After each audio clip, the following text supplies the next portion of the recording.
Hi, everybody. This is Jim Cornette, pro wrestling legend, and you're listening to the Book in the Territory Unprofessional Wrestling Podcast. This is the artist formerly known as Daryl Van Horn, James Mitchell, the Sinister Minister, and I'm here to let you know I would rather slam my cock in a car door than to miss the dulcet tones of Hard Body Harper, my illegitimate son, on Booking the Territory podcast. Woo, Messi, this is professional wrestler Jimmy Valiant, the Boogie Woogie Man. Tell my people and my brothers and sisters, don't you dare miss Booking the Territory. Oh, yeah. This is a one-man gang. You're listening to Booking the Territory Pro Wrestling Podcast.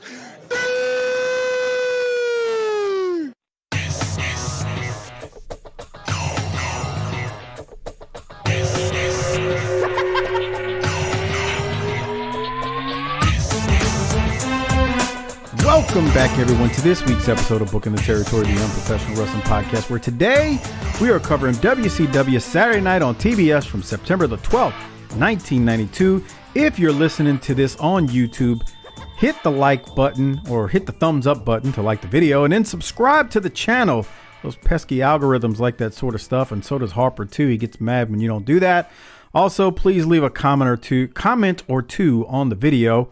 Before I throw it to Doc, shout out to Disrespectfully Classy, Marky Blassie, Mike Childress, Joe S, and good old Justin for your generous support on Patreon. Doc, we're about 2 weeks ahead of when this will drop, so we're not like a month ahead anymore, a month and a half like we were when my wife had surgery and whatnot. But how are you? I'm good, but I'm ready for football season to start. How about you? Well, you're in luck if you're going to watch the UFL, the Rocks League, where he killed off the New Orleans territory. And then you got the Canadian Football League, which preseason will start in May, and our regular season starts in June. Okay. Well, I'm ready for the NFL to start back up. I miss it already. They have the better storylines over there, don't you think? CFL's got some storylines because that league's been around for a while. It's just that most of the American audience doesn't watch it. That's fair. But I do hear you. That's fair. And to be honest, I still think that they ought to invest in the Canadian Football League because the rivalries are there, the personal issues are there, the stories are there, they're built in, and you don't have to like build them from scratch like you do with these mud show startups. So the Rocks League is what you're talking about. Exactly. And so you and I decided we're going to go out to one of the Arlington Renegade games this season. See if you can't, put a hold on the Rock for getting rid of your New Orleans team. So if you're out at the game this year, stop by and see Mike and I. We'll be out there kicking it, Yeah, for a game or two. We gotta go see the only football team in the area to win a championship in the last 30 years. Ixnay on the K, brother. Oh boy! All right, so we are getting closer to real time. So I feel like I can bring this up. We just had the Super Bowl a couple of days ago in real time. How would you grade the booking and the script for this particular championship festival? I mean, they booked it to go into overtime. To the end of overtime, too. To the end of overtime. They bled every minute of it, right? That's good booking right there. Yeah, that's like back in the day when I remember a Saturday night where Barry Windham is wrestling Flair, I believe it was, and they go to the very end and Barry gets the 3 count, but time expired. It was almost like that. Yeah. Yep. It was pretty good booking. Look, if you're a San Francisco fan, you hated it, but here's the thing. I'm not a fan of either one of those teams. I don't necessarily hate them like you do. I hated the Niners in the 80s because they just murdered the Saints all the time. But of late, I don't really hate them. I know you do, but can I tell you, can you not speak for me? Here's the thing. I wasn't rooting for the Niners. I was rooting for the Chiefs, but I don't hate the 49ers like I used to. And I do respect how they play, but I'm not going to, it's real hard for me to root for an NFC team in the Super Bowl. Yeah. That's where I was going to go to. I don't know if your team's in the NFC I mean, you got to have a personal connection to that NFC team. Like, I wouldn't root against Detroit or New Orleans or a couple other teams, but I got beef with a lot of these teams over on our side of the house. So, yeah. It makes sense. I mean, you're not going to root for the Niners. You've had battles with them. You're not going to root for Philly. You're not going to root for any NFC East team in the Super Bowl. But, yeah, Detroit, a feel-good story, that's in another division, of course, something like that. But in short, they booked I got to ask you something. Match. I got to ask you something. Usher, how was that for people who like that kind of music? It was fine. My wife was yelling because she said it was too short. I'm like, well, that's kind of how it works in the Super Bowl. And then I told her that I thought in L.A. a few years ago that the L.A. performance was better with like Snoop and Eminem and Dre and, all the West Coast rappers, whatever. I thought that was better than Usher. But I will tell you this. Nothing was better than Prince in Miami in 2006, that was great. I think it was. Because he was playing in the rain. It was like a perfect atmosphere. So yeah, that was great. So here's the thing. I don't have anything against Usher. What I realized is that I really don't know anything about him.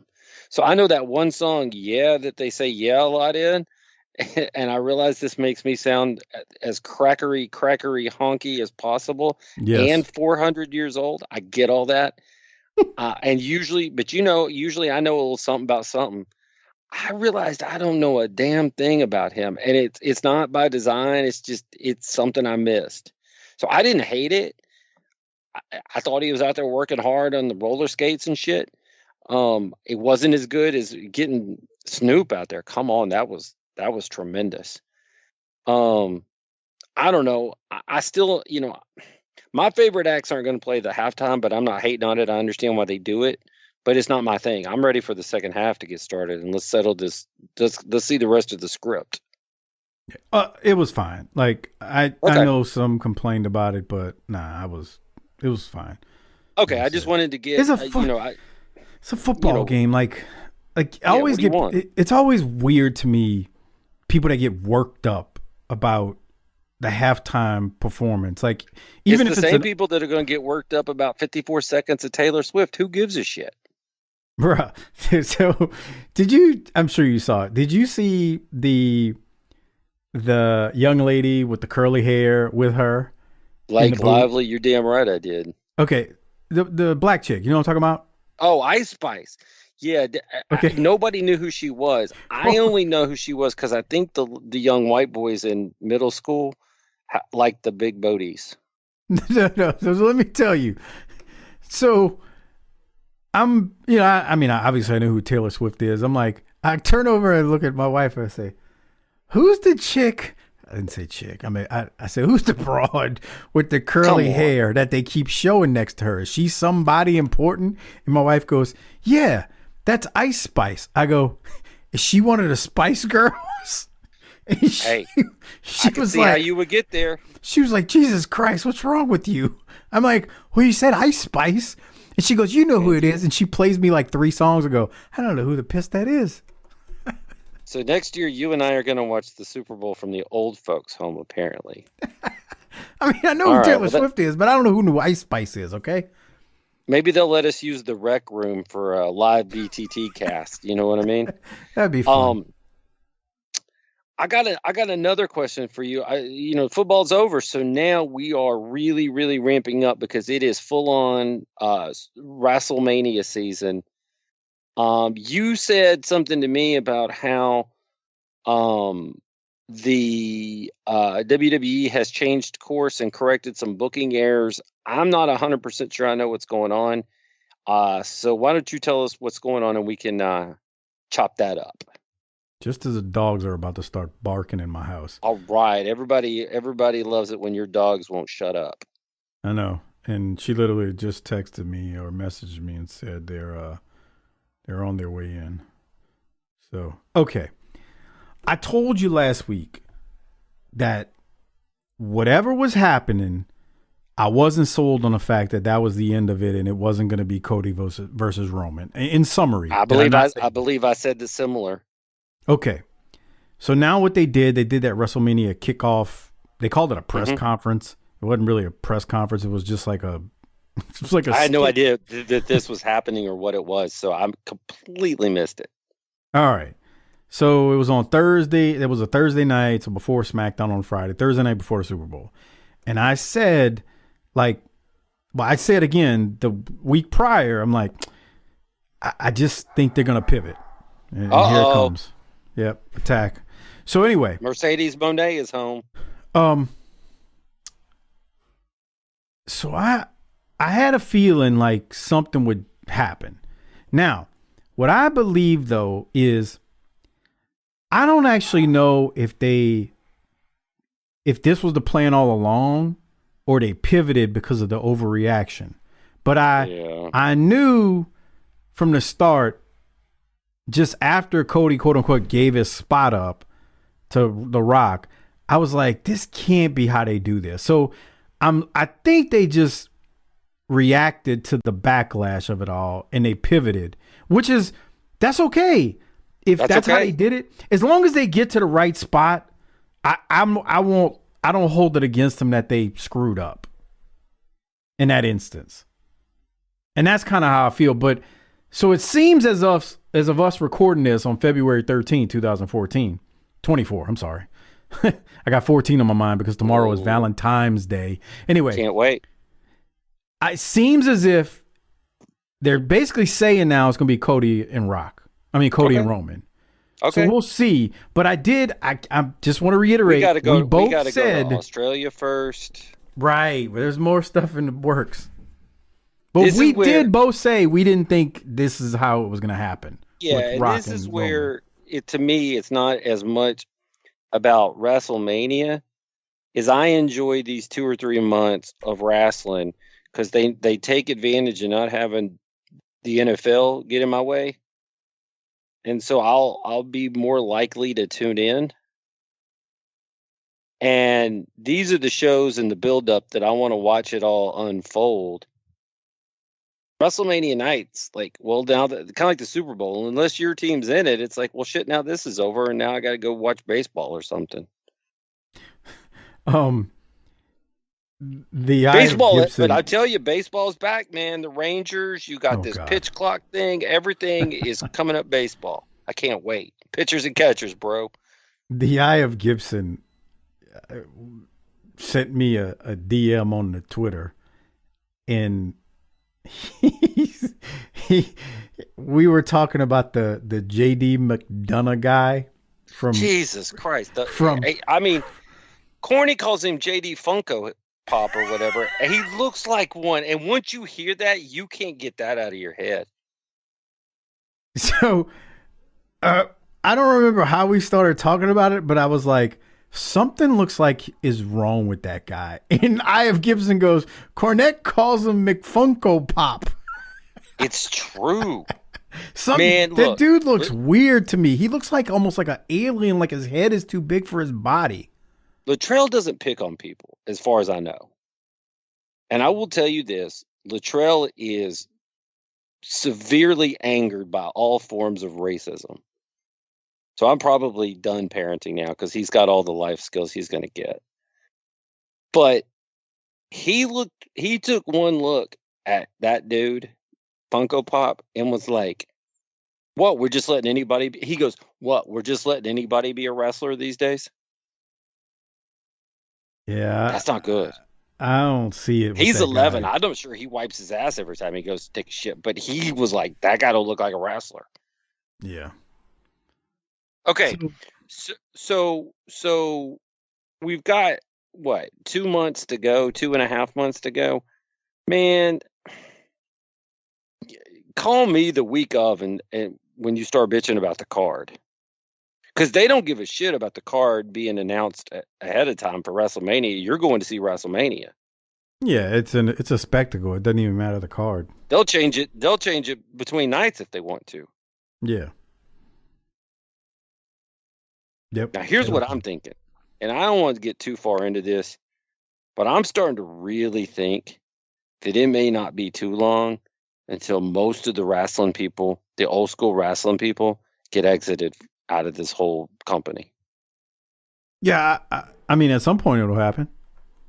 Well, I don't know how long it'll be. Might be a couple years, but you know why? Some point. You know what? They go, yeah, but the wrestling people know the product. Hold on. You know what corporate people like more than product knowledge? Cleaning house. Control and cleaning house. Saving money. Streamlining operations. Aligning synergies. Oh my God, we've got so many brand synergies to align. And I think it's a whole lot easier for them to say, you know what, Triple H, thank you for your service. I bet he's gone, man. I don't know when. That's scary. Let me tell you why that's scary. That's scary for the wrestling arm of TKO, because MMA is a different animal altogether. Like, you don't have to worry about the scripts and the angles and all that. It's just two dudes getting it on, like, yeah, I mean, just brawling. I mean, not brawling, but it's a mixed martial arts fight. It's a totally different animal. Whereas wrestling, like, they'll start looking at all these dudes and like, and these Hollywood people and these TV people think, oh, that's not that hard. I can do that. And they'll bring in these Hollywood writers, and worse than anything Vince ever did with bringing in the quote unquote Hollywood writers. Got me, man. I'm here. I don't know what to say, but it's coming. All right, one more thing. All you got to say is don't run through daddy's money yet, Tony. There's still a chance. Hey, real quick, I did want to remind I forget, because I got old people's brain. Did we tell everybody where Harper was tonight? I was about to say, let me do one thing before we talk about that.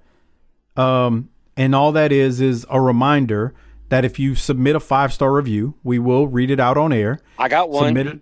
Submit it on Podcast Addict or Apple Podcasts, and we will read your 5-star review out on air. Can I read it? Is there a new one? I did not know there was a new one. Yeah, I got one from Whiskey Clark came back. No, we did that one 2 weeks ago or 3 weeks ago. No, this just came in like a few days ago. No, it didn't. We read this one on air. But you know what? I don't think so. We did. It was, I can tell you which episode it was on, but go ahead and read it again. Let's see if he, no, it's the same one, Doc, but please read it Whiskey again. Is what I like to drink and ... on my girl, thanks to Deep State Harper. Oh, he edited it. Okay. Continue. Okay. So thank you, Whiskey Clark. I'm so glad you edited it, because we didn't know what was going on the first time. Go ahead. Yeah, there you go. So Whiskey Clark is back. He sobered up. He dried out. He edited it. I can't read the title. It says, yeah, remind me, I'm something. Whiskey is what I like to drink and ... on my girl, thanks to Deep State Harper. And y'all bring me back to my childhood of listening to the 605. Thank you, gentlemen. Okay, so the title is what's messed up still. It says, yeah, remind me, I'm my love and wrestling whiskey down for .works. And I've read this a few times and I'm like, he must be saying ... when he says down for .works. It's just the title's messed up. But I'm glad he edited the body of the review. Yes. Gotta love those 5-star reviews. So yes. They tricked the algorithms into thinking that we're good. You want to update everyone on Harper. What's going on with Harper? Harper decided that today would be a better day for him to go to Mardi Gras than it would be to hang out with the Army. Now, I would argue, I'm going to ask you, he's not in New Orleans Mardi Gras, is he? Because Mardi Gras is going on all over the state, right? Actually, he's in Metairie today. When I talked to him earlier, he said he was. So Lady Harper and Lady Harper's mom camped out last night on Monday night so that they could get a good spot. So for what? Harper called me or messaged me, called me on the way to the parades for this spot. And he sounded as miserable could sound. He's like, bruh, I'm old. I can't do this anymore. He's like, these parades, they were fun when we were young, and he's not lying. They were great. But when you get older and it becomes an all-day thing that you're at a parade at, he's like, I can drink and get drunk at home. So he was on there. He was on his way there with a case of Budweiser, he told me, to live it up on Mardi Gras Day. And when he got home tonight, he was going to sleep because he got work tomorrow. That's where Harper's at. Okay. Well, we'll miss him. We already do. He didn't watch this episode we're about to recover, so I think we flipped and dove our way through the first part of this. We'll probably be all right after that, right? Yeah. I mean, it won't be any Kenny's Key West moments, but, what can you do? You can't have those every week or they get worn out. We can't make him show up for work. I'm still amazed 8 years in, nearly 9 years in, we have the Kenny's Key West rant happens. It's amazing. It truly goes. That's one of the key. There's probably 3 or 4 key reasons that we continue to do this show. One is it's an escape. We get to hang out with your buddies and talk wrestling, and that's nobody gets to do enough of that. The second thing is that we realize that a lot of you, we're part of your routine, and we've read the correspondence of how this show helps people get through tough times, and us included. But there's also the idea that I never know what's coming next with Harper, and what kind of he could tell you he's like Homer Simpson. Like, I went to space one time, and you'd be like, no. And then he would tell you how he went to space. Oh, man. So we miss him, but I think he would rather be with us tonight. And he'll be back next week. Here's my question. He did not sound excited. No. I wouldn't think that he was. But here's my question about that, because I've never been. I don't know how this works. So they camped down front to get these seats. More or less spot, not necessarily a seat. Okay, fair enough. They got him a front row spot. And you're kicking it, right? You're partying, because that's what this is. Yes. How do you get up and go to the bathroom? So, he was going to be on what's called Veterans Boulevard. So there are local businesses around there that I'm sure he was going to utilize that for, or there may be a porta potty or two. The thing is, I just mean, I would imagine it's packed. You got to punch your way through all those people and then get back to your spot. Well, yeah, but it's not like you're missing anything when you step away from it. It's not that I'm missing anything. Kid. I got to, excuse me through the crowd.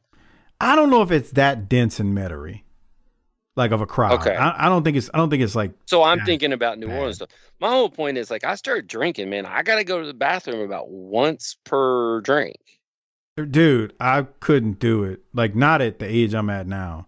I complain and say I want to go to Mardi Gras because I haven't been in a long time, but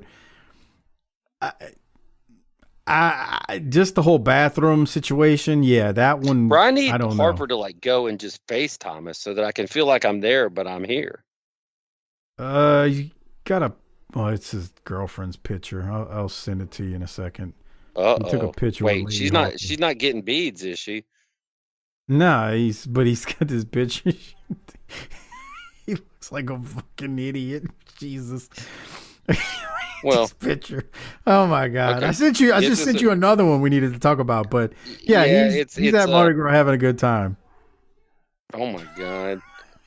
So the first one is the Travis Kelce yelling at Andy Reid, and D-Man is Kelce, and we're Andy Reid, and he's saying, "Talk about Bruno, talk about JYD." That's Matt Wilson created that. One of our longtime. Thank you, Matt. Oh my! And then there's that picture of Harper. But anyway, so that's where Harper's at today, getting drunk on Vets and Metairie. He's repping those Pellies too. Okay, so you could make it through there and get yourself out to a bathroom. Okay, that makes some sense. But otherwise, I was gonna be like, look, I'm just gonna sit here and fill up a jug. Well, you cut me off. What I was about to say was, it's really not a problem for men. Women, I don't know how they do it. Because, like, they ain't going to use a porta potty. Because you got dudes in there drunk, pissing all over the walls of everything. I mean, they can't, aim straight for nothing. It's like, a woman better go find a business with a legitimate bathroom. Anyway, probably a little bit too much porta potty talk. Oh boy! All right, let me share my screen, Doc. Let's talk about JYD. Let's talk about Bruno. Before we get into it, we just want to remind everyone we did cover Clash 20 a couple weeks ago on our Patreon page at tinyurl.com/PatreonBTT. That's tinyurl.com/PatreonBTT. Harper was with us. It was a really, really fun episode. Lots of great stuff happened at the Clash. Had a great time, and I think you would enjoy it too.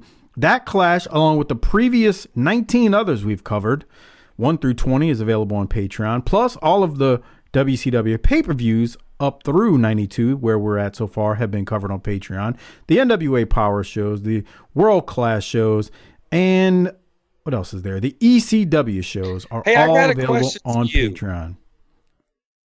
tinyurl.com/PatreonBTT, as I'm so rudely interrupted. Yes, Doc. Shut up.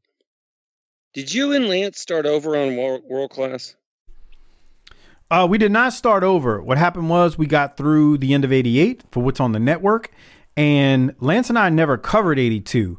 We started in 83 because if you remember, me, you, and Harper did the end of November and December of 82 when the feud ignited. So we did when the Freebirds came in and when the cage door was slammed on Kerry's head. So Lance and I never really did all that. So we went back to the beginning of 82 to do that, to cover that. Okay. Then what happens? Oh, we got tons of like world-class memory stuff to review. There's all kind of stuff we can do on World Class. Okay. We're barely scratching the surface. What about that Chris Adams documentary with the stripper that's all... We kind of talked about that, me and you. Mm-hmm. Chris Adams going to be on Dark Side of the Ring, bro. Bro, I got an email about that. I never told you this, after we covered that. And this... I got to be careful here. Uh-oh. This person who claimed to be a relative of Chris's ripping us a new one. Ripping us a new one about our review of that. We don't know the story. We were listening and watching propaganda. And if I want the true story, they left their phone number. I'm like, I don't give a shit. I was reviewing what was in front of me. No, I'm not calling you. Yes. Just thought I'd tell you that. Do you know what it takes for me to dial someone up that I know? It's got to be an emergency, dude. Like, I have a feeling that when the few times that I call you in the last 4 or 5 years, you're like, oh shit, something must really be happening. I say that all the time when somebody calls me, that even if it's somebody close to me, I'm like, uh-oh, I hope everything's okay. Right. So if you think I'm an idiot and you want me to call you, you better be my wife, because otherwise it's not going to happen. Right. Exactly. Here's the thing. You know what that tells me, though? This show knows how to get heat. We weren't even saying anything crazy during that. We were just talking about how we always get people like, why are y'all talking about it like it's real? Or y'all don't know, or let me talk to you. Bruh, no. If you want to know the real story, have me on the show. Well, excuse me, who are you again? I'm comfortable not knowing the real story then. I'm going to continue to live in ignorance, apparently. I mean, there are some things I do want to know, but like when you come at me and attack me on something, I'm like, that's not going to really make me want to talk to you. Right. I'll just mute you and move along. I don't understand the approach there was a little awkward. You insulted all of us on the way in, and now we don't want to deal with you. You don't know Chris. Actually, I did know him. That's right. He kicked your fucking head off one time. I get it. I've seen him in action in a bar room in a fight. I kind of do know him.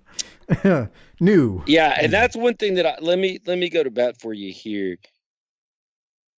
You're pretty, like, I've seen you toss back some eggnog before, but you're also pretty serious about not letting things get too out of control in public.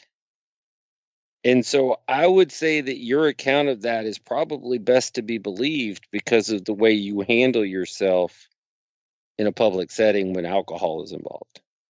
The only time you see me talk crazy is if I'm around family and I'm drunk. Other than that, I'm what very about well X-rated? behaved. Nah, this is different. I'm in public, man. I'm not trying to. And believe me, I'm not as drunk as you think I am at X-rated because I got to have my faculties about me because. You never know when those army members is going to try to stick you in the side with a shiv. Bruh, no. You never know when something really could pop off when you're in public. Like what?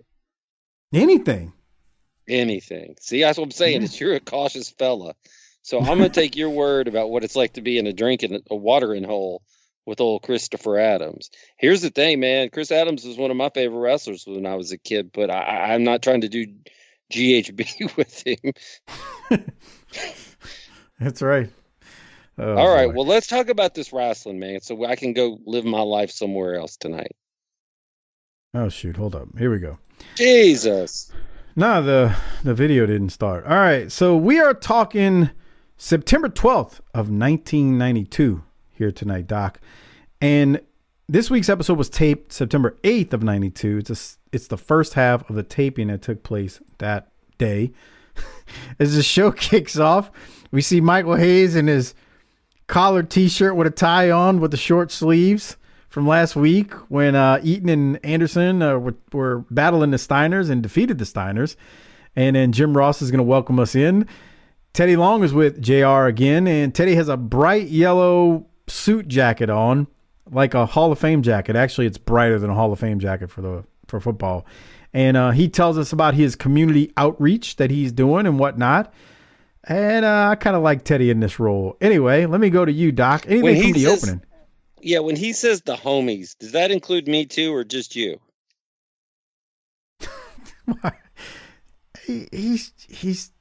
I can't answer that, man.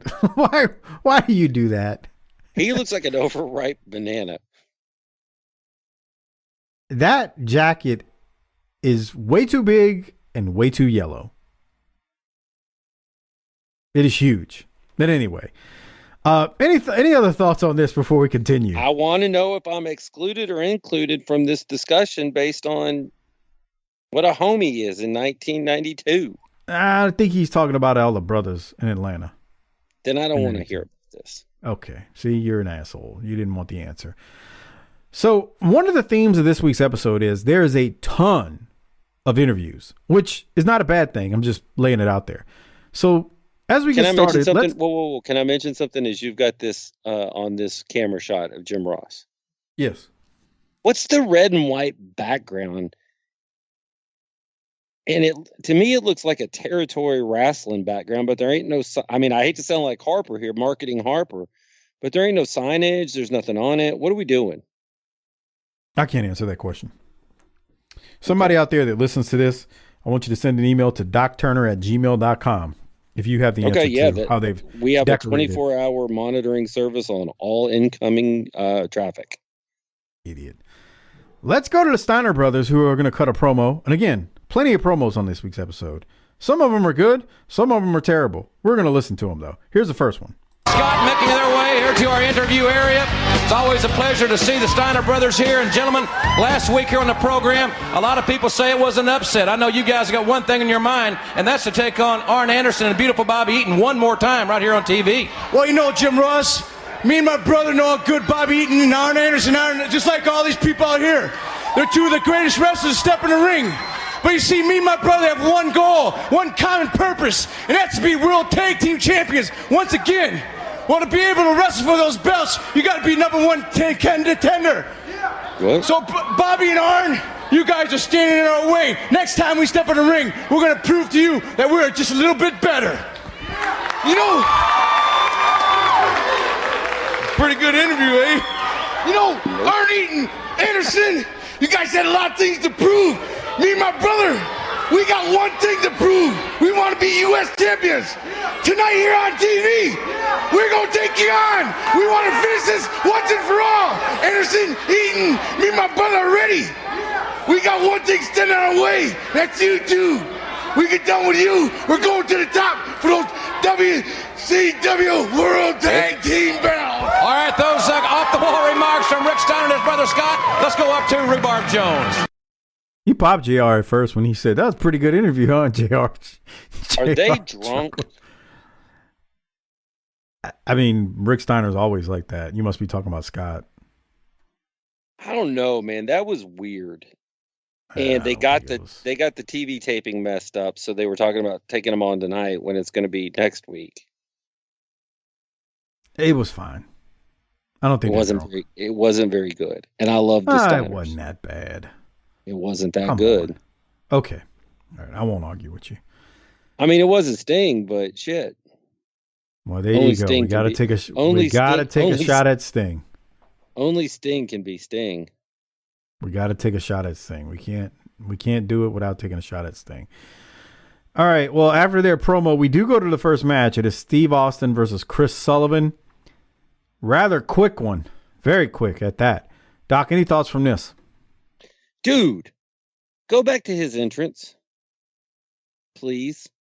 When he's walking in, like through the curtain? Austin looks jacked. He's got that freaking hot stuff on that he used to talk about on his show years ago. That stuff bodybuilders put on. He's got, I think that's what he's got on him. It's stuff smells like Ben Gay. He looks like $45 million right there. Yeah, he looks good. He looks great. He's in great shape. Yeah. And then, he squashed this guy, so that's all I got. Yeah, he basically... I don't generally notice differences in dudes' appearances that are wearing their undies. He looks like $1 million. Now, he's never looked bad here. He must be on a really special cycle. I'm telling you, he's got that hot stuff on. That's the stuff those guys were wearing in the 90s. Eddie Gilbert? No, it literally was called hot stuff, and it had this... So was Eddie Gilbert. It would like, you'd put it on. You know what I'm talking about, right? I knew Icy Hot. Nah, this stuff was literally called hot stuff. You would spray it on, and it would literally almost... It would like literally heat your skin up. If you were dieted down and look good like Austin, it would bring your veins out. But it would literally it smelled like Bengay to me, just like Bengay. But it felt like fire on your skin when you put that shit on. So you jerked off with it, right? That would be Jaworski. That would be something he would do because he's an idiot. Okay. Yeah. Wait, insult the listeners. Whatever. Austin hits the stun gun on Sullivan, and we continue. We're going to go to a promo after his match. Paul Lee looks like Grimace with this purple suit on. He's with Austin, and they're with JR. He looks like he's about to try to steal my box of little chocolate chip cookies out on the playground at McDonald's. Here we go. For the sense of class, the champions, you gentlemen have had one thing in your mind, that is regaining the television title. Let's give credit where credit is due, Ricky Steamboat. You are the greatest athlete in the history of TBS. You are the best wrestler in the history of TBS. You are are the most awe-inspiring athlete ever to grace the Superstation, with the exception of one man, and that man is the former and future world's television champion, Stunning Steve Austin. You know, my congratulations go out, Ross, to Ricky the Dragon Steamboat for his recent win at the Clash of Champions, because he not only beat the world's greatest athlete, but he beat the man who has held the world television title longer than any man in the history of World Championship Wrestling. And you know, Ross, I can picture it right now, the scene at his house when he comes in the front door and he's got the TV title in the air and his kid runs up to him, jumping up and down, saying, "Oh, Daddy, let me hold it. Daddy, let me hold it," slobbering all over the carpet. His wife's in there burning the turkey pot pies, so everything's hunky-dory, Ross. Live it up, Steamboat. Laugh and smile and joke and do whatever you want to do, because remember, I have held this title longer than any man has done before. I know what it takes to hold the title, Steamboat, and so I also know what it takes to get it back. And Ross, that's exactly what I'll do. Fans, there you hear from the former television champion, and we come back. We'll hear comments from Cowboy Bill Watts. It's next on TBS. He sounds like Stone Cold right there. Well, my problem is that we didn't think that was good enough then. What do you... Oh, you mean with him getting fired? Yeah, like, we don't think he's ever going to be a big star. Good enough. Yeah, dude, I mean, he's talking about Steamboat's little kids slobbering and his wife making turkey pot pies. That was great. Nobody takes more abuse than Steamboat's family, though. Man, Steamboat's family gets remember what abused. Arn said? We used to leave the families out of it, right? Arn, these wrestlers make stuff up in their minds over the years. They have like a false memory of certain things. Not everything, obviously, but it kills me when I hear like, because I really like Arn a lot. And for him to say, you know, I've heard him. I mean, Doc's not kidding. He's made that exact statement on his show where he's like, you know, and I don't remember the promo that he was talking about, but he was like, they were talking about, I guess, his family. He's like, you know, in wrestling, you leave families out of it. And I'm like, you watch all these promos from this era or even in the 80s when Arn went after Ole's kid. I mean, no, they didn't leave families out of it. That oftentimes was some of the greatest things they did. So I don't know why they say, So it's obvious that Stone Cold's in there. If they don't pair Paul Lee with Stone Cold, does Steve Austin go to ECW and figure out the Stone Cold gimmick? Well, here's the thing. Even if he's not being managed by Paul Heyman or Paulie Dangerously at this time, I think Heyman recognizes his greatness because they're at least in WCW together. So even if he wasn't his manager, they were there at the same time. He probably saw enough of him to think, I can bring this, you know, when ECW comes a thing, he can bring him in. So I think it still happens, but it's a fair question. Okay. I mean, he doesn't need Paul Lee talking for him right there, man. Like he's that. I don't get it. I don't get it how he's pulling that off in 92 and you're going, well, I mean, I don't know if he can talk. I mean, I just don't see a superstar in there. You know, I've never really listened to Bischoff's explanation. I think I did, and I just didn't commit it to memory because it made no sense to me. But I don't know how you look at this dude. I don't know how you looked at him ever in this era, whether it's 91 or 92 now or 93. When he's no big, longer. He's blonde, he's got natural ability. As we just heard, he can talk. What's the problem? He's got an it factor already. He's not 5'8". Right. What is it? I mean, look, if and again, somebody's going to message me this and they'll tell me what Bischoff said, but I'm like, if it's like the only explanation I can see, and I'm not giving this a pass, but the only thing I can see is, cost cutting measure. Well, at least that's a reason. It ain't a good reason, but it's a reason. Because although you may not agree on the cost-cutting measure, and you're saying, well, you could have cut a lot more than that. If somebody were to say it was a cost-cutting measure, that's at least a reason. But if someone were to say, I just didn't see the talent, he couldn't cut promos, he didn't have any charisma, if those are your reasons, nah, you just don't know what the hell you're talking about. Does that make sense? Yeah. Now, speaking of that, let's go to somebody who cuts a promo that's full of a bunch of just shit. I'm not even going to say who it is. I'm just going to hit play. Cowboy Bill Watts, the Vice President of Wrestling Operations for World Championship Wrestling. And Bill, what are your thoughts regarding not only the Clash of Champions, but the voting of the fans on the off-the-top rope rule? And, of course, I'm sure all the fans are anxious to hear what the status is of the upcoming light heavyweight tournament.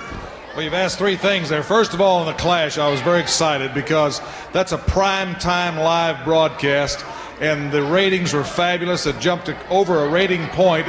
That's heavy competition. That means the fans are interested in WCW, and we want to thank everybody that tuned in. It was sure great to see the stars from the past, the future stars of the present. I really enjoyed the evening. The vote, the 900 number vote, that was a way to let the fans voice their opinion. And we're sensitive to that. We wanted a consensus, and we've got it. Now, what we've done is, with the light heavyweight championship, which was a heart-rending situation with Bob there and his son Brad, and then the thing that happened with Flying Brian. But we are going to set a tournament. We'll announce the details or more details about that tournament in 2 weeks. However, for the fans that voted against the top rope rule, when we have the light heavyweight tournament on that date, the top rope rule will be rescinded in the light heavyweight division.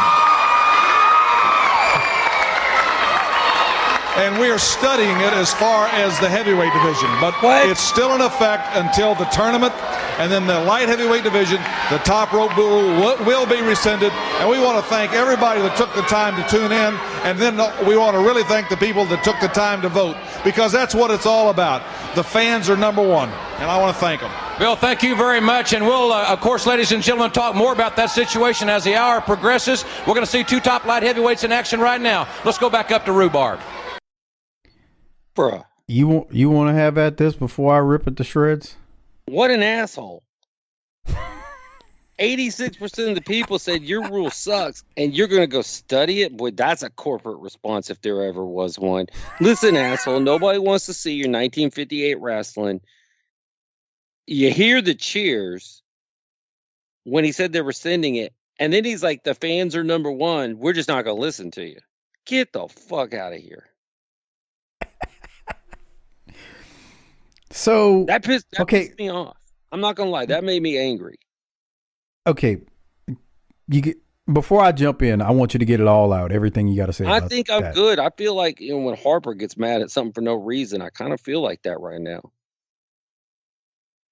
So he once again announces the light heavyweight tournament that we already knew about, and then, like you said, he talks about the no top rope rule for the tournament, but there will be a top rope rule for everyone else. And the next thing that pisses me off, this whole thing is they're going to have a tournament for the light heavyweight title because Brad could not continue wrestling. Mm-hmm. Doc, who's the next match that we're about to do my next right note here? is he must have healed up quick. So Scotty Flamingo and Brad Armstrong are in the ring now wrestling. The reason we're having a light heavyweight title is because Brad could not continue wrestling because of the knee injury or the injury he suffered. Right. Well, Brad is now wrestling in the next match against Scotty Flamingo. Why do we need a tournament? And that's when it hit me. And I don't know if I've ever watched a shoot interview on this. I wonder, because remember, they never have this tournament. This tournament never happens. This is the death of the light heavyweight title in 92. I wonder if that was just the excuse to cleanse the palate of the light heavyweight title and to annex it. Because it doesn't make sense. Because Brad is fine. He's wrestling. So do you think that BA maybe wasn't really hurt and he got a little extra cheese on his Whopper to go along with it and do this? I don't know.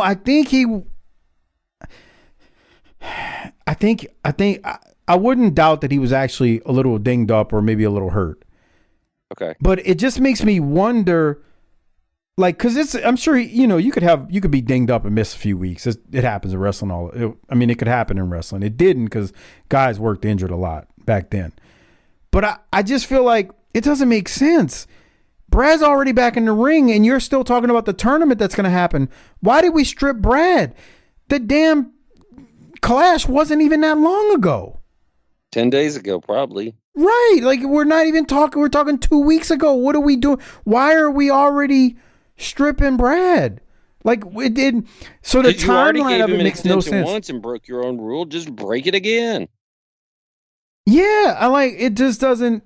It doesn't add up. That's his reverse Toot Toot Award for me. Bruh, it makes no sense whatsoever. It screams Bill Watts just tyrant, make it up as I go type stuff. Which, by the way, I do get messages and DMs on Facebook about I'm being mean to Watts. I told you it was going to happen. So maybe it's a self-fulfilling prophecy, but I told you people were going to come at me because I'm supposed to be the Mid-South guy who loves Bill Watts in Mid-South. So I can't be critical of him in WCW in 92.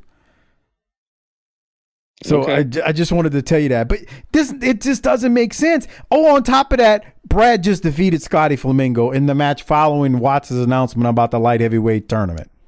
Yeah, this was actually a little bit of a surprise to me because it was quick, it was clean, and Raven lost. Can you give me 11:58 in that match? Yes. Doc, can we answer the question real quick? Why can't he just keep the title? I share your sentiments. All right, we're at 11:58 right here with Flamingo and Armstrong. See if I like this move. Oh, so Flamingo goes for a hip toss. Brad kind of doesn't take it and rolls through with an arm drag on Flamingo. Looked really good. It was smooth. That. Yeah, I kind of like that. That's Brad Armstrong for you. So we get to the end of this thing, and Armstrong is like, "Hey, brother,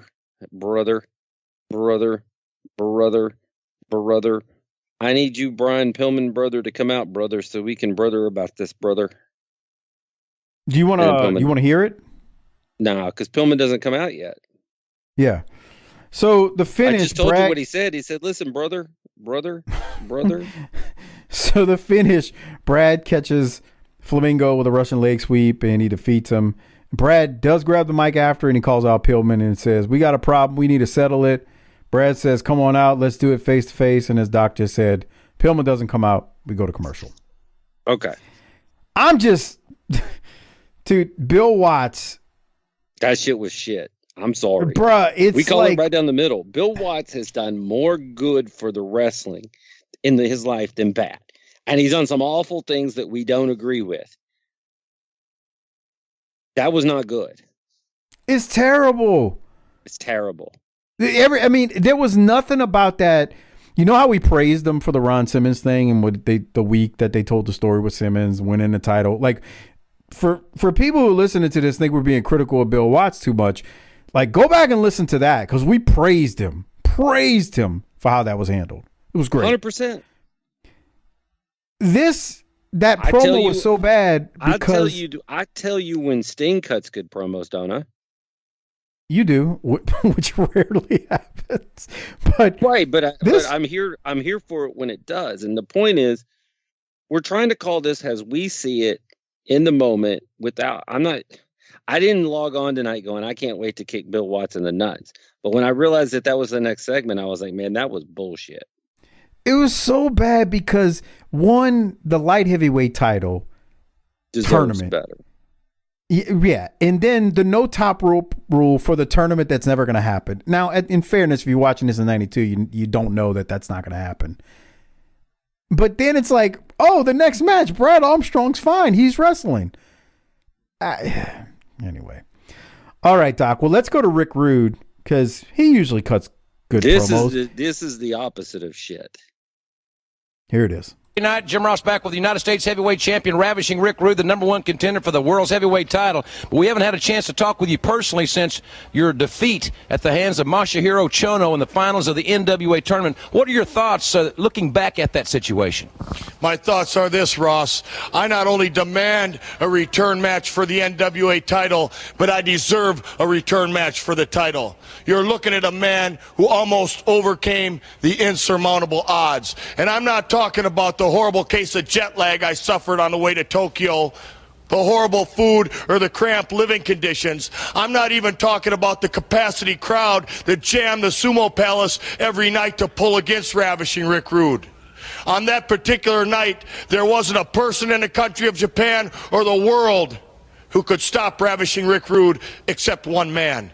And that man's name was not Chono, it was Hattori, the referee who forgot to count 3 when I had Chono beat. It sounds like that sour grapes to me. It might sound like sour grapes, Ross, but the tape speaks for itself. There was some very controversial moments in that contest, but tomorrow here on the main event, we're going to see your semifinal matchup against Kensuke Sasaki, one of the great young stars in Tokyo. That's right. Sasaki is probably the greatest young star in Japan today. But you see, on 5 successive nights, I faced and defeated all the top competitors in the world.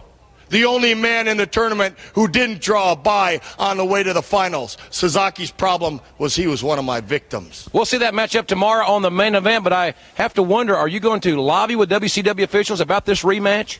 You better believe it, Ross. It's like this. Fool me once, shame on you. Fool me twice, shame on me. We're not going to let the same things happen again. Deuce and I are pushing pretty hard for a few stipulations, not to put the ball in our court or to put the odds in our favor, just to make everything on the up and up. Because if everything's on an even keel, there's not a man in the world today that can beat ravishing Rick Rude. Fans, there you hear it from the United States heavyweight champion, ravishing Rick Rude, and we'll have more of WCW Saturday Night right after this timeout. Rick Rude was great right there. Doc, what did you think? That's what a fucking star looks like and sounds like in 1992. He looks like $1 million. He sounds like $1 million. He's a star standing there. He is somebody. He laid out all his case for why he's getting screwed, so it's great heel work. He and Deuce are just trying to even the odds. He told you I had to go over there and deal with bullshit. Yeah. That's how it's done. I mean, ABC 1, 2, 3. I mean, he did the perfect thing. I mean, he's questioned about losing that final match in the NWA tournament, and he's demanding a rematch, and he blames the referee like any great heel should do. It says we don't get to see the tape. How am I going to disprove it? Well, they showed the tape. Was it at the Clash when we got to see it? Yeah, but where's Moretti at? I need to see that tape. Well, you need the whole thing? Yeah, I need to see we saw the finish at the Clash. That was all that mattered. They cut it from this copy, and if you probably could hear it if you're watching it or if you're listening to it, and if you're watching it on Patreon with us, you can see how he would mention as they cut to the footage, and then they cut the footage out and then just got back to the promo. They did that a couple times in this. My last note was that's an interview, pal. Yeah, it was great. I mean, he's a star. Like, there's no other way to put it. And just like a great heel, blaming the referee. Look, the tape speaks for itself. Even when the tape doesn't speak for itself, a heel is always going to deny it. What does that have to do with a damn thing? Exactly. That's what makes you a heel. All right. So continuing along, the next match we go to is Shane Douglas versus the Super Invader. And Jim Ross says, yes, Shane Douglas is back in WCW. He's got a tough task ahead of him today, being outweighed by 50 pounds with the Super Invader. Doc, they don't wrestle for very long. I'll go to you and you share your thoughts on the franchise here. Well, got the fucking music. Dude, you could see through the mask when Super Invader comes out. And I guess since Super Invader's about to eat a pin, we don't send Harley out there. Who are you talking about, Herc? Yeah. What do you fucking know him? Is it Ray? I mean, what do you go to high school with this guy? You go to high school with him? Also, is that a Japanese bandana flag that he's wearing? I think so. Because he's from Thailand. Those aren't the same things. Nobody. Bruh. Most, I don't say most, that's insulting. A lot of people didn't realize that watching it in 92. What percentage of our audience would know it today? Most. Okay. Good job. Everybody's audience. more woke now. No, but it's like when we were watching back in the day when the New Zealand sheep herders, like we thought of them as the evil heels. Well, I don't know what they're doing over there, but fuck those guys. Right. They was New Zealand. There was nothing menacing about that country. So yeah. Okay. Oh. You know this, and I'll say it again for the new listeners. Douglas's franchise character in ECW was one of my favorite wrestlers of all time. You need anybody who's not a patron. Last summer, Doc and I cut several episodes on one of our off days from work. Cut like 4 or 5 in one night, and one of the episodes was on that 4-way match in ECW was it TV title at the time, Doc? Oh no, you hated it, and you made me mad, and I got drunk, and it all fell apart. Anyway, it was a really, really fun episode. Doc was gone. He was blitzed. And Doc shared his love for Shane Douglas that night in that episode. It was a lot of fun, though, even though I made you mad. You did. But I was too drunk to defend myself, so I didn't know what to do. We were talking about the dude wearing the Cowboys jersey in the audience. It was 21, and I'm on an Emmett Smith rant, and like 30 minutes later it hits you, you're like, wait, that's 21, not 22. Oh, what an episode that was. Okay, yeah. Doc. Any other? Then we went and listened to some Soundgarden, didn't we? Any other thoughts on Douglas defeating the Super Invader with a belly-to-belly, so Magnum's move? That's a big win for him. I mean, he was outweighed there, and it was quick. Yeah, it's a big win because it's him winning. He's not debuting, but he's returning, and he gets a big win. So yeah. After his win, have you made up with him yet? Are y'all good? I haven't talked to him in a few years. Okay, I don't know if just making sure everybody remembers when you and the franchise had beef. I got beef with a lot of wrestlers, don't I? Franchise, Tommy Rich, Chris Adams fans. Why can't you get along in the locker room? Right. You're a locker room cancer. Yeah, I'm a locker room cancer. Oh gosh. The funny part is I was the furthest thing from that. You want me to do what? Okay. All right, whatever. I'd go along with it like, okay, sure. Sure thing, Chief.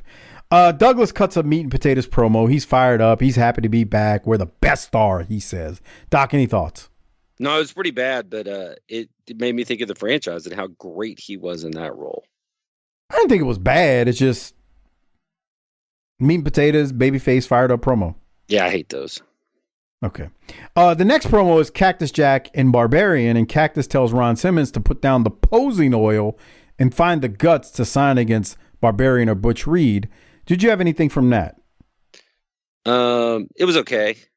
Like you said, it wasn't like best thing I'd ever heard, but I like Cactus telling Ron Simmons to put down the posing oil. That was a little funny, but I mean, I don't see them as legitimate threats to Ron Simmons when we have Vader and Rick Rude running around. Yeah, that's what Arn was saying. The pivot to like a feud with Barbarian and Ron Simmons just didn't make sense because you've got Vader and Rude, and it's like Jake Roberts. Jake's tied up with Sting, but yeah, it just didn't make and it sounds bad because it sounds like you're poo-pooing on Barbarian there when he is a legitimate wrestler. It's just not. He's just not on the Vader Rude level at that point. Right. Who is? So, those two guys. Yeah. Yeah. All right. So from there, we go to Barbarian versus Ricky Nelson, and Cactus joins JR on commentary, and he says we're changing Ricky Nelson's name to Ron. Okay. Oh, boy. Cactus is funny. Anyway, Doc, any thoughts on this match right here? 23-35, and I need a ruling on the cameraman's bullshit. 23-35. Okay. Are you sure? Because 23-30, they're still promoing. Okay. I'm going to freeze it at 35. Okay. What is wrong with you? How old is that young lady? 16, maybe 17. So it's not me. I'm talking about, don't cancel me. What are we doing? Leave that girl alone. Well, she's just booing. I mean, it's not like... Mm-hmm. You know better than that. She was just booing. I don't know. Like, I'm not trying to... Yeah. Now, if I don't want my 16-year-old daughter running around just like a hoochie like her. I mean, I got a 16-year-old daughter. Let me tell you something, man.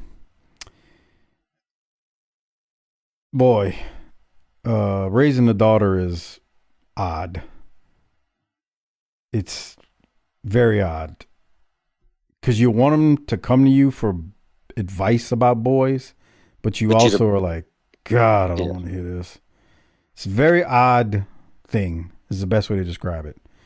And everybody who's raised teenagers and has 20-plus-year-old daughters and 30-plus-year-old daughters tell me, yep, that's about right. One of my buddy, my cousin that I remember when we were recording that night, Reggie, his daughter is she's actually got a year or two more at medical school, and she's in her mid-20s, and I'm like, he's like, yeah, man, I'm telling you, you want him to talk to you. That's all I'll say. You don't want to find out anything by surprise. I'm like, all right, yep, I hear you.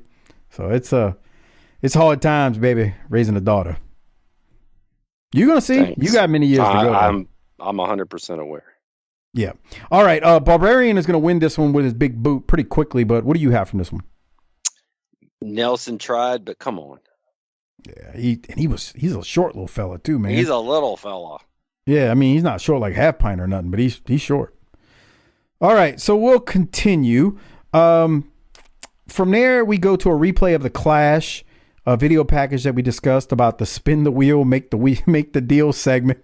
If you make me watch that again, I quit. No, I'm not going to do that to you. All I'm going to say is we reviewed this. I'm going to call it a skit on the Clash for spin the wheel, make the deal. And if you're not a patron, it is worth it to become one to listen to Harper discuss that. tinyurl.com/PatreonBTT. We don't do ads on this show. We've never really run ads. So if you appreciate the fact that we don't run ads, I'm telling you, become a patron so you can hear Harper break that down, and me and Doc as well. tinyurl.com/PatreonBTT. Doc, from there, we're going to go to a quick promo from Scotty Flamingo. And Flamingo blames the ref for a fast count in the match he lost a little while ago during this episode.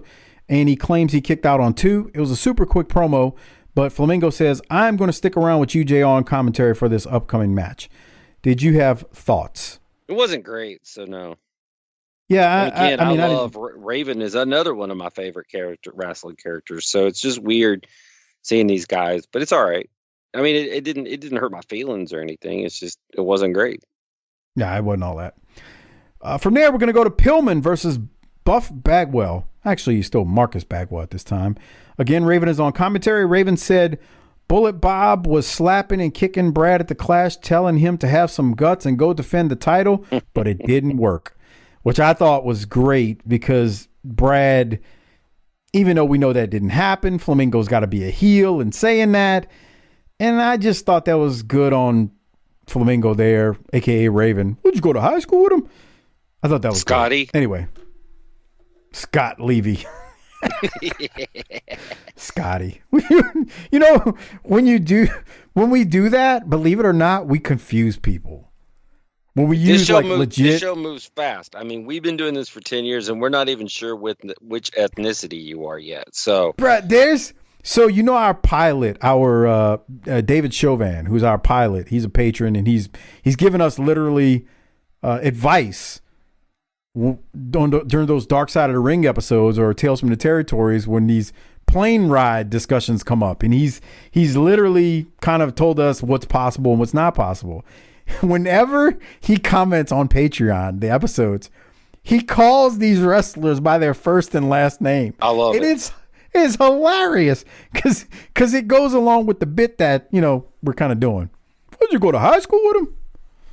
Anyway, continuing along. What do you have from Bagwell versus Pillman here? 35-50. 35-50. I think I got the same thing. We got a nice little Yes, I do. Here. Well, this is coming up on the finish too. So let's get to it.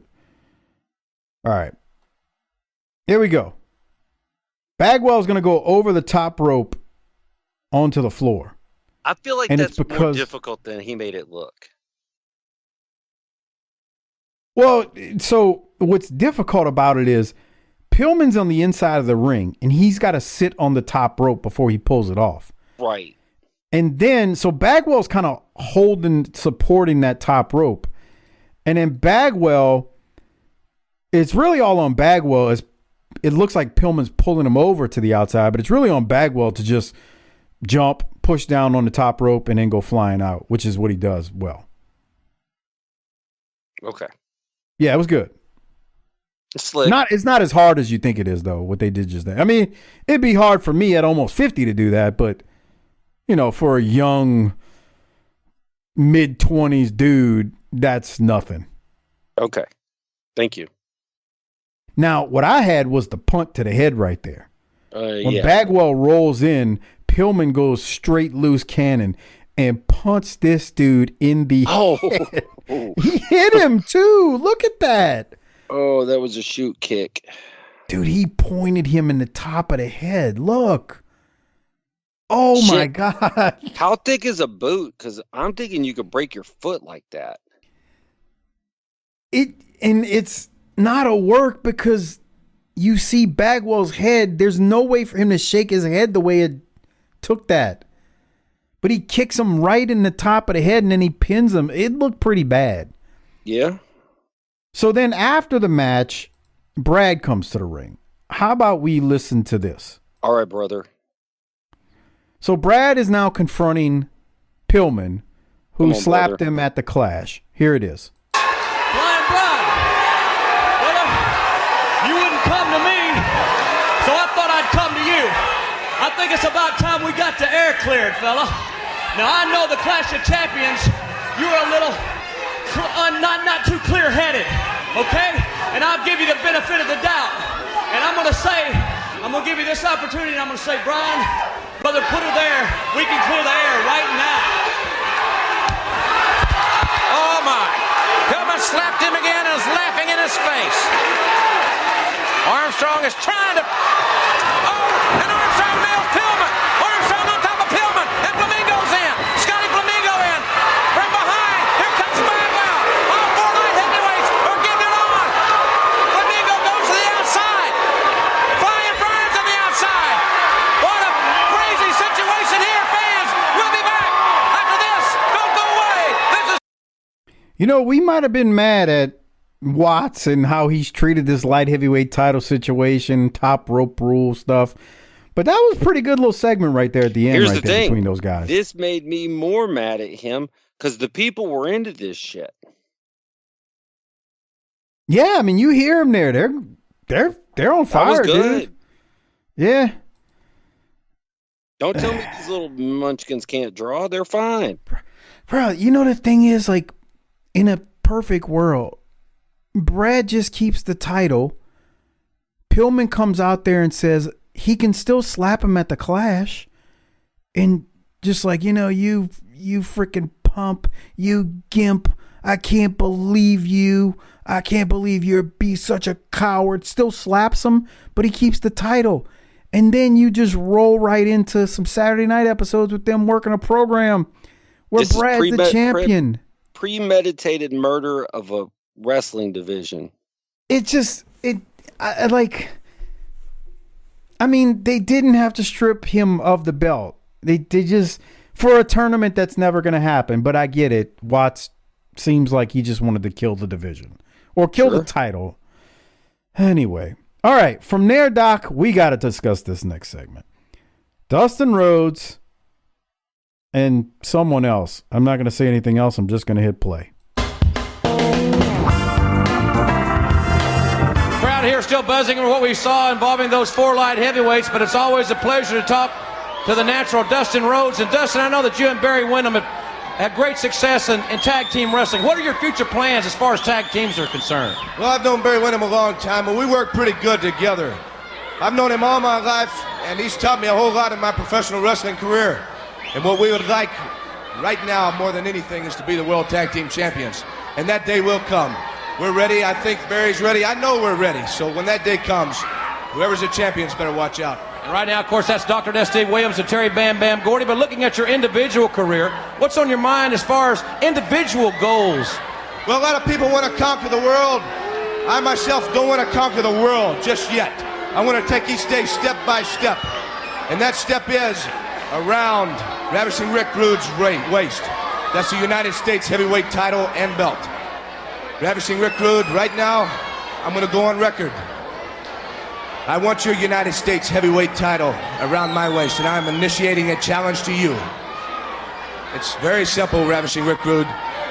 I think I'm ready. I know I'm ready. I know my father thinks I'm ready. I know these fans know that I'm ready. And Ravishing Rick Rude, I'm challenging you right now. United States title. All right, Dustin, I know you're ready as well, no doubt about that. We saw on the monitor a young man that's been training a great deal, a young man that was your host when you were on a recruiting trip at the University of Louisville, Eric Watts. How's his training going? Well, Eric's been training real hard. You know, I've worked with him. Barry's worked with him. Ricky the Dragon Steamboat. He's doing real good. Hey, Eric, why don't you come on down here? Hello. Eric Watts over there in the stands. Let's see if we can get him over here, ladies and gentlemen. We haven't had the opportunity here on WCW Saturday Night to talk to Eric. Of course, the son of Cowboy Bill Watts, former quarterback for the University of Louisville. Well, Louisville tried it one more time against Ohio State. They came real close. I know you remember that game last year, but let's don't talk about football. Let's talk about how your training's going in wrestling. Well, being the most demanding sport I've ever played in, I've had to train double tough, but with people like Dustin, Barry Windham, and Steamboat, you know, my training's coming ahead of its time, and I'm ready to get in there, and like my father said, let's hook them up, you know? Aren't we taking up some valuable TV time? Well, it's pretty valuable, Dustin. Well, Rook, let's get out of here. All right, he's taking the Rook with him, ladies and gentlemen. Dustin Rhodes and Eric Watts to the outstanding young stars. We look forward to Eric's debut right here on the broadcast in the next few weeks, but right now, let's go back up to our good friend Rhubarb Jones. That wasn't as bad as what it's going to be, but thoughts, Doc? Nepotism hire, right? Man. I tell you what. How does that go over in the locker room when nobody's paying attention and the boys start talking about that? Not good at all. Not good at all. I'm out here learning my craft and because like Dustin is not a nepotism hire. Brad Armstrong's not a nepotism hire. Right? No, not in the least bit. Right. Here's something else to think about, Doc. When was the first time you saw Dustin on Saturday night? It's been a couple years ago. I'm trying to remember if it was 87 or 88. I'm drawing a blank. I think it was 88 now that you say that, but I could, whatever. I could be wrong. I don't give a shit that much. Well, my point is, let's say it's 88. Okay. That's 4 years ago. Dustin has been a champion, but it wasn't like he came in and was a champion. Not that wrong way to put it. It wasn't like Dustin came in and got a push. Okay, because I don't know what's about to happen. So you're telling me something I'm not aware of. Well, I'm not trying to say, I don't want to give anything away. I'm not trying to say Watts is going to be like a champion overnight or anything like that. Okay. But if you were to compare Dustin to Eric Watts, Dustin comes in and he's not like pushed. At least it never felt that way to me, and we've reviewed those shows. Do you think that at any point during the push, Eric Watts told some gentleman wrestler, "My daddy said you got to lose to me." I don't want to say that about Eric Watts because I don't know if that happened. And I'm gonna say this a few times when we talk about Watts. With Eric Watts, I feel bad for him because he's in a no-win position. He's in a no-win position. He's put in this position by daddy and daddy. And if he would have done pin me, pay me, I don't know how well that goes over. It probably goes over better than the nepotism push. But I don't think he's in a good, he's just not in a good situation. He's not in a good situation at all. And the worst part about it is he's not good on the mic at all. And he's super duper green in the ring. That's a bad combination. The thing is, the one thing he has is, you'll see it. He's a big son of buck. I mean, the dude, he's got some size on him, but he ain't got nothing else. And it's just, bro, are they really doing that with this dude on TV? So that wasn't the worst promo. Okay. It's gonna be worse. Just get ready for the ride. Can't wait. That sounds awful. Now we go to Steamboat and Vinny Vegas. Doc, your thoughts on these two in the match? I'm going to say this. I'm going to say a couple of things. You know, I mean, I don't like, it's not like Sting, but I've never been a big fan of Nash. Right? Did you go to high school with him?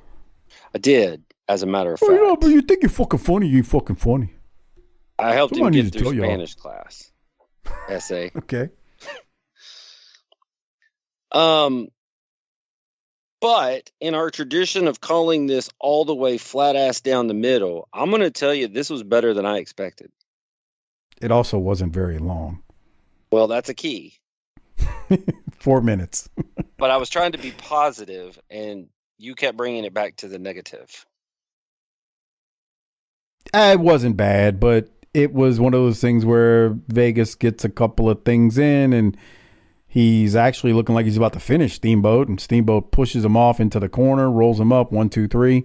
It was like Ricky escaped with a quick victory, and I was actually okay with it. I mean, we weren't expecting Vinny Vegas to win, so Steamboat retains his title. It was fine for what it was. Like, it wasn't, you know what I mean? I'm good. But nothing special. Nothing special. Anything else? No. Did you have anything from Ron Simmons' promo? I have meat and potatoes. I didn't really have anything. Sorry, it was very meat and potatoes, but I tell you what, it was good. And so he's good in this role. And again, it's like, I feel like we have more talent than we know what to do with when you've got Rude and Vader and Simmons. And if you want to say Sting, and you got the talent, man. This roster, we've said it multiple times, it is loaded. Arn Anderson, Bobby Eaton, Ron Simmons, Vader, Rude, Dustin Rhodes, Steamboat, Austin. I mean, they have heavy hitters. And I'm enjoying the show. I just wish we could, make a little money and keep the thing afloat. But Simmons is good here. I love the role of Simmons. I just love everything about him. He's comes out there. He's got the belt. He looks great with it. I mean, he looks like a world champion. Like, you don't look at him and go, that guy's not a world champion. Sometimes it makes me wonder. I never really spent any time, and let's just go ahead and say never spent any time in this era and saw him as the champ. I've been really impressed with him in this role. So, seeing what you've seen with him as the world champion during this era, do you think he should have got a legitimate shot in WWE/F? Of course. As the world champion? Don't you think he was in trouble from the minute he showed up once they found out Ron Simmons wasn't Honky Simmons? I don't even know what that's supposed to mean. How many black world champions have they had in 1992 okay. I didn't know WWE? What was. I'll never forget, I was watching the Monday Night Raw when he popped up with that Farouk Assad outfit on. Ridiculous helmet. I was like, that's Ron Simmons, and why the piss is he dressed like that? It was so terrible. Mm-hmm. So, think about how racist that was. Farouk Assad with that gimmick. He didn't stand a chance once Creative Services got a hold of him. The thing was, like, he battled through that. If you think about it, though, his talent and charisma and ability overcame that crap, which is a testament to him. All right, continuing along. Arn Anderson and Bobby Eaton with Michael Hayes are taking on Kevin Neal and Robert Wallace. These two guys had a funny look. Man, I'm going to go back a second because this is the last match. I want the intros. They look like something else, man. I was hoping that was the one thing I wanted Harper here for, to give his commentary on Neal and Wallace. I don't know. How would you describe them, Doc? Let's see. Let's show the. They're going to go to him in a second. I thought they did. We just watched it. Here it is. Bruh, the guy on the right looks like he makes moonshine and eats roadkill. And the guy on the left looks like if Buddy Landale lived next to a nuclear plant that had a meltdown. Yeah, that's about right. I get it. Yeah, that'll work. That guy on the right has eaten a squirrel in his life. Oh, many. Nutra-Rat and squirrel. Sauteed him in a pan. He's not from Louisiana, so he hasn't made squirrel gumbo, but he's probably made some squirrel stew before. Okay. For sure. Yeah. Okay, so what are your thoughts on this match? Very quick. The enhancement guys should have just laid down after being introduced. But to me, the real fun comes in a minute. Yeah, I was going to say. So the finish is a submission armbar by Arn, and Arn Anderson and Bobby Eaton win relatively quickly. Michael Hayes does get on commentary for a second, and he blows off the Steiners as being the number one contenders for the world tag belts, which would kind of make sense. I mean, they did lose recently to them. So anyway, there's that. From there, we're going to go to a promo after the match that they win. And can I tell you something before they promo? Yeah, please. Two of these guys are 33 years old and the other one's 34. Jesus. And Hayes Arn looks the oldest, followed by Hayes. Hayes looks like Dog the Bounty Hunter, but we've had that talk before. All right, let's go to the promo. Here it is. A submission victory. Obviously, your sights set on Williams and Gordy, but you better not forget about the Steiner brothers. The Steiners can forget it. It's over. We beat you last week. Enough said. Terry, Bam Bam Gordy. What?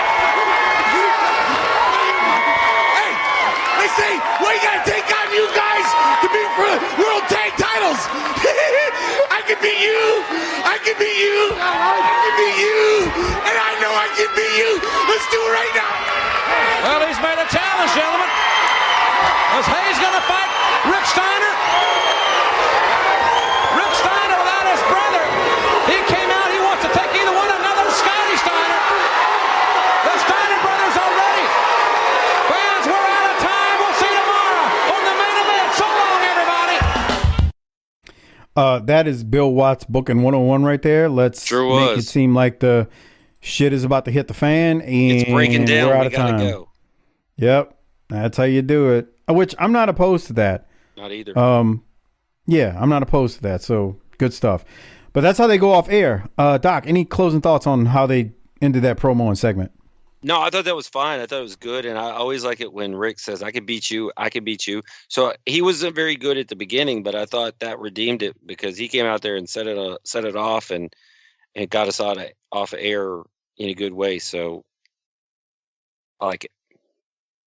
So we're going to hand out the reverse Toot Toot and the Toot Toot Award along with rate this week's episode. Before we do so, remember, you can become a patron and support this show and get tons of extra content, including the AI Jim Ross and AI Bill Watts episodes that have dropped pretty frequently on the Patreon.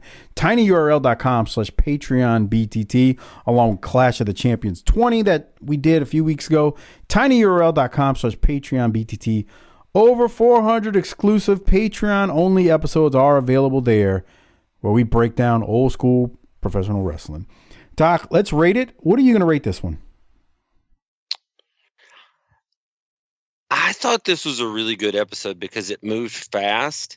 We had somebody join the Fed tonight. There's a lot of action, a lot of things going on, a lot of moving parts. I'm down with most of it, even though we bagged on Watts. Well, both Watts. I'm going to say, actually, though, an A-.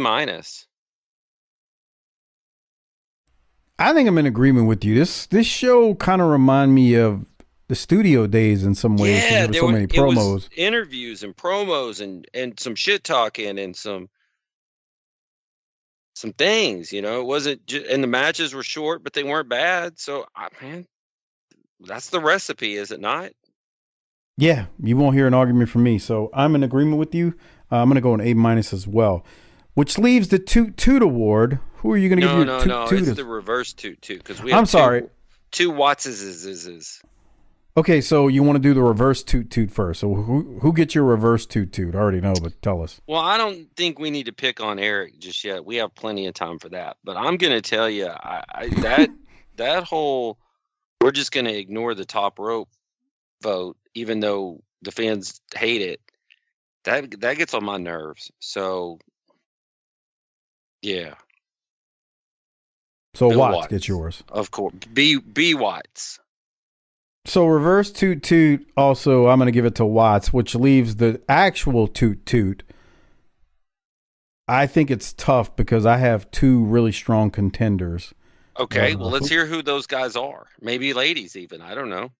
So it's either Rude or Austin for me. And I really can't figure out who to give it to because I think they were both great. But I think I'm going to go Austin simply because, man, you just hear Stone Cold coming out before Stone Cold, and he's talking about Bonnie, which made me laugh, and he just was on it, and he looks like $1 million. So I got to go with Austin. Him calling out Steamboat, sounding like, really sounding like a very, very young Stone Cold. Who are you going with? Well, I don't disagree with you that that's an excellent choice, but I'm going to go with Rick Rude because I thought Rude was just a step above in terms of his recent tour to Japan where he was done so wrongly. Yeah. But both of those guys were tremendous tonight, as usual. Yeah, I don't think there's no wrong answer. Except yours. Okay. Oh, man. I wish you were privy to the recent AI Bill Watts and AI Jim Ross discussions on Patreon because I'm kind of glad I'm not. AI creeps me out, dude. Okay. I haven't wrapped my head around social media yet. How am I going to deal with AI? All right. Well, Doc, anything else before we get out of this episode and ride off into the Just so you know, everybody out there, Mike and I decided today that we were going to make this one a quick one and get out of here. And then we went twice as long as we were supposed to because we have so much fun when we get together and start talking this shit and talking shit and doing the show for you guys. So we hope you enjoyed it. If you didn't, that's your fault. And that's all I got to say about that. It's kind of how it happens, huh? Yeah. I mean, we start talking and... I mean, I ain't mad at it, but I'm ready to go. Oh, yeah. We got families out there we got to get to, so it's kind of how it works, Anyway, appreciate you listening. Just a quick reminder, when I put the shows on Twitter, please retweet them. Yeah, do something with that. When it goes on Facebook, hit the share button. Doesn't cost you anything. It would be greatly appreciated. These algorithms work against you, especially on the Twitter thing, if you're not paying for the blue check. So if you can do me a favor on Twitter, make sure you retweet the show whenever it is posted on Thursday nights. It is greatly appreciated if you do so. On that note, I don't have anything else, Doc. Fun episode. Wish Harper could have been here. He should be back next week because Mardi Gras will be over in New Orleans, and we should be able to bring that to